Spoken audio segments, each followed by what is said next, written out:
যারা যারা এই চাকরি রিলেটেড গুরুত্বপূর্ণ ভিডিওটি দেখার জন্য ক্লিক করেছেন, ভিডিওটি দেখতে লাইক দিয়ে কন্টিনিউ করা অনুরোধ জানাচ্ছি। আসসালামু আলাইকুম প্রিয় বন্ধুরা, অবশেষে সকল চাকরি প্রত্যাশী ভাই ও বোনদের জন্য সুখবর। বন্ধুরা, চাকরির বয়সসীমা এবার হয়তো 35 করা হবে। এর কারণ নতুন কর্মসূচি ঘোষণা করা হয়েছে।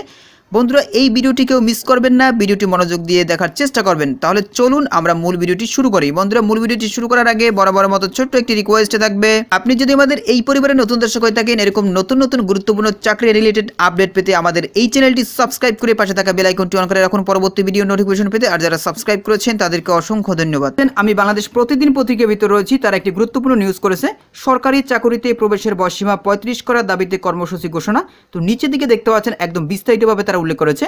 বন্ধুরা, দেখতেই পাচ্ছেন সরকারি চাকরিতে প্রবেশের বয়সসীমা 35 করার দাবিতে লাগাতার অবস্থান কর্মসূচি পালনের ঘোষণা দিয়েছে চাকরি প্রত্যাশী সাধারণ শিক্ষার্থীরা। তারা জানান, দাবি আদায়ের লক্ষ্যে ধারাবাহিক বিভিন্ন কর্মসূচি শেষে আগামী 7 সেপ্টেম্বরের পর থেকে লাগাতার অবস্থান কর্মসূচি পালিত হবে। তো বুঝতেই পেরেছেন, 7 সেপ্টেম্বর থেকে লাগাতার কর্মসূচি তারা পালন করবে।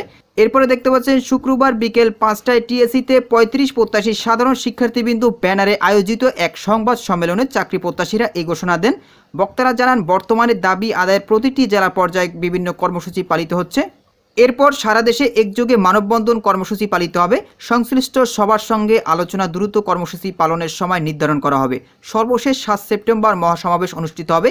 এর মধ্যে দাবি মেনে নেওয়া না হলে আমরা অবস্থান কর্মসূচি পালন করব। তো বুঝতেই পেরেছেন, বুঝতেই পেরেছেন সর্বশেষ 7 সেপ্টেম্বর মহাসমাবেশ অনুষ্ঠিত হবে।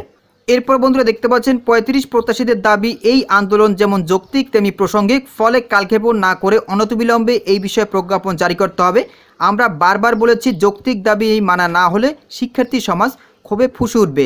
বিগত সরকার দেখতে পেয়েছে একটি বৈষম্যের কারণে তারা উৎখাত হয়েছে, ফলে যে কোনো যৌক্তিক আন্দোলন কালক্ষেপণ না করে দ্রুত বাস্তবায়ন করা প্রয়োজন।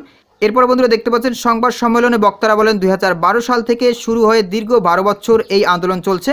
বিশ্বের 162টি দেশে এই যৌক্তিকতা আছে। এছাড়া বর্তমানে বাংলাদেশে বৈষম্যহীন রাষ্ট্র গড়ার কাজ চলছে, তবে আমাদের দাবি পূরণ না করা পর্যন্ত তা সম্ভব হবে না। আমরা আশা করব প্রধান উপদেষ্টা সহ বর্তমান সরকারের সবাই আমাদের দাবি মেনে নিয়ে পড়ার টেবিলে ফিরিয়ে নেবেন। তো প্রিয় বন্ধুরা, এই ছিল মূলত আজকের আপডেট। তো প্রিয় বন্ধুরা, কারা কারা চাকরিতে বয়সসীমা 35 করার দাবির পক্ষে রয়েছেন অবশ্যই কমেন্ট করে জানাবেন। পরবর্তীতে নতুন কোনো আপডেট নিয়ে আপনাদের মাঝে হাজির হব। সবাই ভালো থাকবেন, সুস্থ থাকবেন। আল্লাহ হাফেজ।